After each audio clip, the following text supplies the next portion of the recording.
This is the moment of truth. We're going to hope that the signal continues to stay strong as we go into this incredible day. Jessica, I'm bringing you on. I'm bringing you in. Oh, maybe. I got to get this right. There we go. We want to go to full screen. There we go. Jessica, are you there? Can you hear me? I am. I can hear you. You can hear me. Yes, that's amazing. And I think we're still online this morning. Can you believe it? Woohoo! God is good, right? Yes. Oh, yes. Yeah, for Rise and Grind. Yeah, I don't know if you know this or not, Jessica, about me, but when it comes to like technology and all that stuff, I mess up a lot. Like a lot. What about you? Good thing I had Skylar last night. I was like, babe, just please make sure my headphones work. Please get me on the internet. And so we set up my computer. In Nashville, Tennessee, right? Like you're out there for a conference. You guys are doing some learning together. That's awesome. So tell us a little bit about Jessica. So Jessica owns a business, has 2 kids, married to Skylar. You guys are learning and growing together. Talk to us a little bit about that. Introduce yourself. Well, we've been married almost 10 years today. So we have 2 kids that are 4 and 7. Right. And I was in insurance prior to meeting him. And he was always doing businesses. And I had been in a prior relationship. And I said, never again will I be in a business with a spouse ever. Right. 3 weeks later, we're up, started, and then had that for 10 years. He's grown that. I stepped out a couple of years ago in order to help with our kids, and he's grown that to almost a $10 million company. Oh, wow. So things are thriving. And so as I've been with my kids more and focused on them more, I just started to notice some of their patterns more. Started to notice how they were like me, started to notice their little intricacies. And talk about that in just a second, because your gratitude journal for kids is amazing. But I want to talk real quick about this week. We've been talking about crunch time, right? Being able to take the hits that come at you in business and in life and be able to plow through, right? We've been talking about the strategies and I'm assuming you've probably taken a few hits. Is that true? Or has it always just been rainbows and unicorns, or maybe a few hits along the way? So how do you continue to plow through when you guys take the hits in your business or even with your marriage and your family? About marketing, I'm the type of person that wants to go, if I'm going to do it, I'm going to do it now, and I'm going to get it done right away. Like bam, bam, bam, bam, bam, it's going to happen. Yet I get myself so worked up and get in the moment, and I almost move past myself. And so Skylar reeled me back in and was like, why are you doing this? We're going to get to the right destination. Right. So us having a really, really, really clear end game has made a big deal. So last night we talked about, where do I want to go? Because we live life by design in all areas of our life. So if we're going to live it by design, I need to know exactly where I'm going. And if you're going to run a business and you're going to do big things, challenges are going to happen. And a big hurdle for me to overcome was not stressing out during those challenges, and just knowing that it's going to work out, knowing that God has a plan, and knowing that I'm just part of this and I'm going to do my best, but things are going to happen. Like, it's not going to be perfect. That's their biggest thing. They're like, know the end game. Like, what is the end game? And then you can create and reverse engineer, figure out what you're going to do. And like you said, there's going to be hits along the way. But if you know the end game, right? If you know where you're headed, you know God's got your back, then you can get through those. People watching us live at 5:30 in the morning Eastern, which is amazing. By the way, folks, just so you know, the best way you can honor guests when we have them on the show is to share it out, man. Share the show out. Get everybody up in here. Follow Jessica. She's an incredible morning routine, some type of discipline, something they do every single day that kind of keeps them grounded and rooted. What about you? Do you have any morning routine type things that you do? 100%. If I don't do it, I'm completely off. The first thing is absolutely still and allow myself to wake up. And then I have my own gratitude journal that I write in. Right. And write out 10 to 15, 20 things, as many things come to me for that day. Then I'll go through some scripture. And we have this body machine that helps with our energy. I sit on that body machine. Oh, yeah, I know what you're talking about. What's that thing called? It's Beamer. Okay. Hopefully all of that happens before any child is awake. Skylar's already been up for a long time, and then I'm off and rolling. And that sets my day up literally perfectly. Quiet time, coffee, God, exercise, and then let's go. It's so powerful, and I love that. I mean, that is exactly 100% in line with how I water, and it's some quiet time, and it's some prayer, and it's gratitude and goals, and then I get the day rolling, and it's amazing how powerful. So, how long have you been implementing that structure for you? Like, how'd you come across morning routines, and when did you realize how powerful? For 10 years. I mean, Yeah. just amazingly. And he has gone through multiple courses and multiple seminars. So he's kept a gratitude journal for 5 years. Right. And he just always talked about how powerful it was. So I would do it off and on, and thought, okay, I'm good. I'm kind of once I started to really make it an everyday thing, he's like, wow, like I just feel like you're so much more appreciative of Yeah. everything. Yet I couldn't see the shift. Sure, sure. Now let's take that a little bit further. So he modeled that. You kind of started doing that. You started going all in on that. And then you noticed your. My son was, well, I mean, Amazon is so easy. So he sees us, right, getting boxes every single day. I mean, Amazon Right. is just where we live. And so it was just like the incessant, I want, and just never satisfied. And we live in Orange County, and people always talk about their kid. I'm like, I don't want him. He's 7, Right. 6 at the time. And I'm like, this is not happening, right? Life Right. is not going to go down this path. Yeah, sure. Kid's 7 years old, and all he just sees is like instant gratification, right? Everything just instantly Yes. comes, and yeah. So I'm modeling it. I just started to notice that his brain was good at seeing things that were in front of him that he could be grateful for, but it struggled to see things outside of where he was at right there. right. So when I made my journal, I wanted to prompt him every day for different things. So one of the days it said, what's something you're grateful in your room? And he wrote a mattress also, because if you couldn't afford my bed, you wouldn't be able to afford my mattress. And that means I'd be sleeping on the floor. And just like, where would he get that other than seeing people in another country? Like, there's no other place he would have got it other than switching from entitlement to gratitude. Just no. My computer did something weird here. I can't get back to the screen now. There it goes. So yeah, so you noticed your kid, your child, your love of your life, the glimmer in your eye. Not this journal, this gratitude for journal for kids. It's called Raising Purposeful, Prayerful, and Mindful Children, right? Raising purposeful, prayerful, and mindful children, which I love those powerful words. So how does gratitude play into, because most of our kids are like, especially mine, they're kind of like all over. It's crazy. So how do you think gratitude plays into the mindful part and the powerful part and the purposeful part? How did you roll that all into one? So there's gratitude first, because my son would just roll through that and maybe not read it. And then it leads into a prayer section. So not only are they prompted with gratitude, but they're prompted with prayer.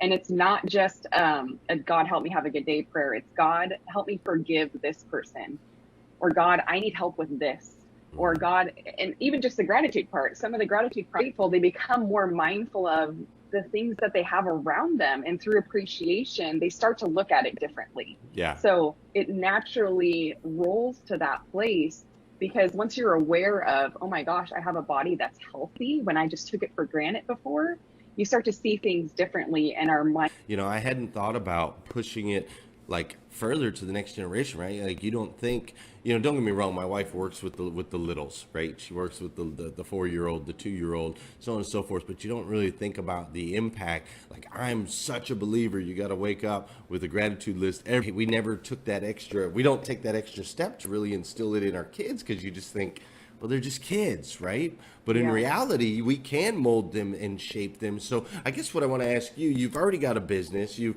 got your husband, you've got 2 kids, like you're super busy, you're traveling. Like, okay, now I got to make this journal and share this with the rest of the world, right? Like, where does that come from? What is the part of Jessica that says, I'm going to take on something new so that I can share with the rest of the planet? Where does that come from in you?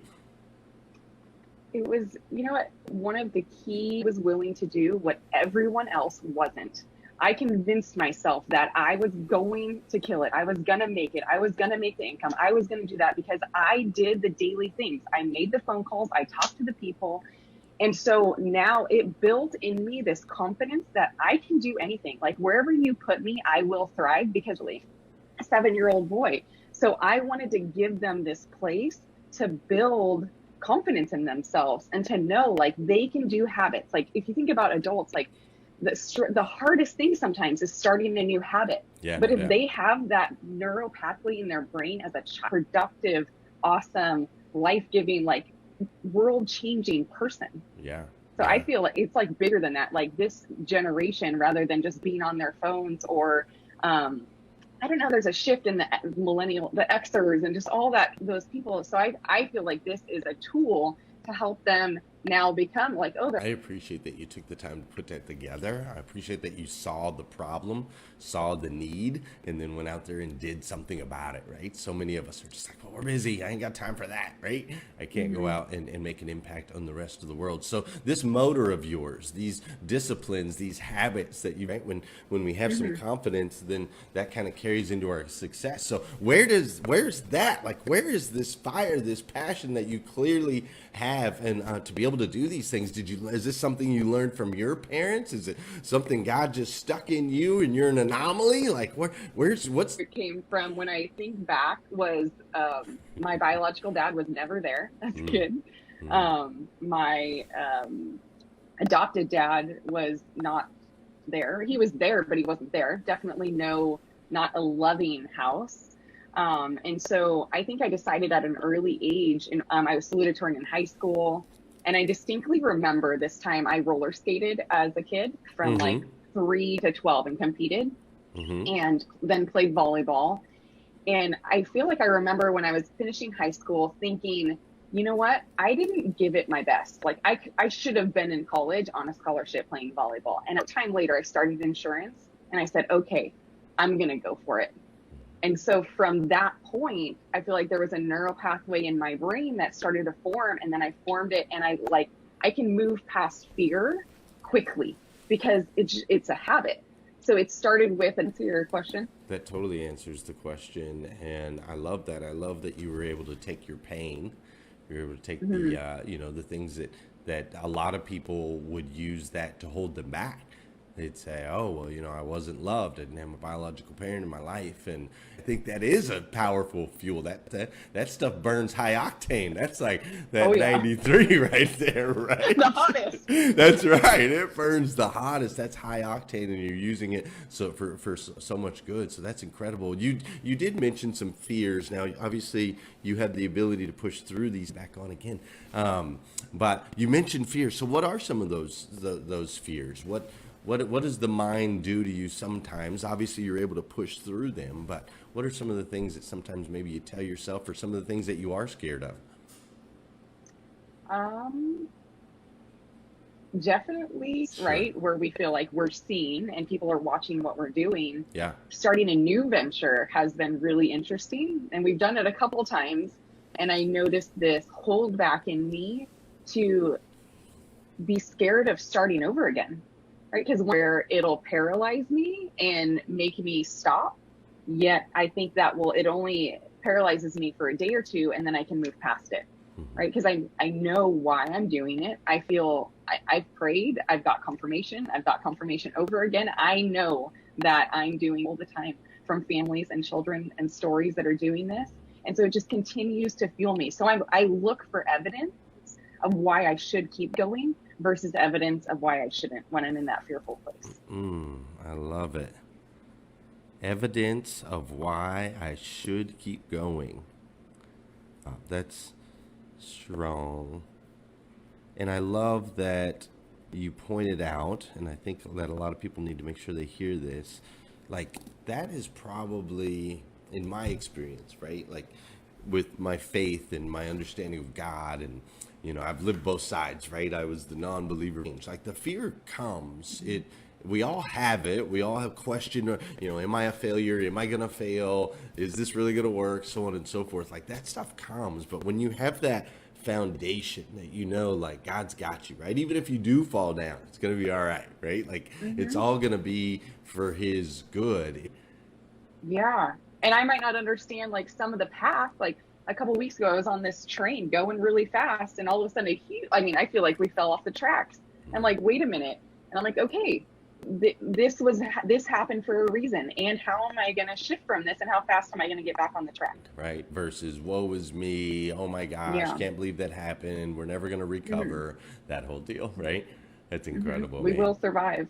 We will survive. That's right. And if we don't, it's my okay. favorite We're in a quote better is- place, right? But did you, yes, exactly. But did you, like, I have to play that clip for myself every once in a while, but because my brain goes to, yes, I feel like I am going to die. Right. Yeah, that's good. I like that. Did you die? I'll have to ask. Did you die? Should I say that to her? No. No, 100% no. All right. because cool. you might die. I'd say that I probably would. If she calls me, I'm over here in Texas, sleeping in a hotel room. Scott, this show just flies by, right? Like, it flies by. We have to honor people's time because it's a morning show, so we're already out of time. But there's something that I want to do before we go, because you're just awesome, man. You exude this incredible light. I love how you come from a place of gratitude. You're instilling that in your children. I've got a picture of the planner so they can see that. And maybe you could tell them real quick, how can they connect with you, and how can they grab the planner if they want to get it for their kids? Perfect. Thank you. It's on Amazon. So if you search Gratitude Journal for Kids and Jessica Lewis, you'll find it there. There's a ton of gratitudejournals.com. Or if you find me on social media, Jessica Lewis, or my handle is @GratitudeGivesLife. My links are all over the place. Beautiful. Okay, great. That's how you guys can connect. Share her out if you haven't done so already. And then also what I want to do before we go is I want to look at you, and they're down there and they're cheering, Jessica, Jessica, Jessica, Jessica. Can you see them? Can you see everybody just cheering, Jessica, Jessica? And they're all super excited. And you have 2 minutes, literally 2 minutes, to drop some piece of powerful wisdom on them, something practical application that they can apply in their lives today. I would tell them that life is short. I often think about, does this really matter? I'm that type of person that tends to stress out and go to this place of like, and I take myself way too seriously. So as I've gotten older, I have just wanted to, it can be fun in all stages of your business, all stages of your growth, if you let it be. I have not let it be, and I feel like I've wasted some time. Yeah. So if I did die, would it matter? What matters? What are you doing about it? I love it. So life is some hits, but you got to keep plowing through. Jessica, you're an amazing human being. I'm so glad we connected, and I look forward to connecting with you, like, even beyond this. So if you'll do me a favor, hang tight right here in the lobby. I'm going to say goodbye to the audience over here on. Thank you. All right, let me go back over here. Wow. That is Miss Jessica Lewis. And here is the gratitude journal we've been talking about. Gratitude journal and devotional for kids, raising purposeful, prayerful, and mindful children. You got to make sure you go grab that. Look, it's been an awesome week. I've really enjoyed sharing this week with you. I hope it's made an impact in your life. And I hope that you'll go out this weekend, just have an incredible, over-the-top, amazing weekend, and start to make an impact in other people's lives as well.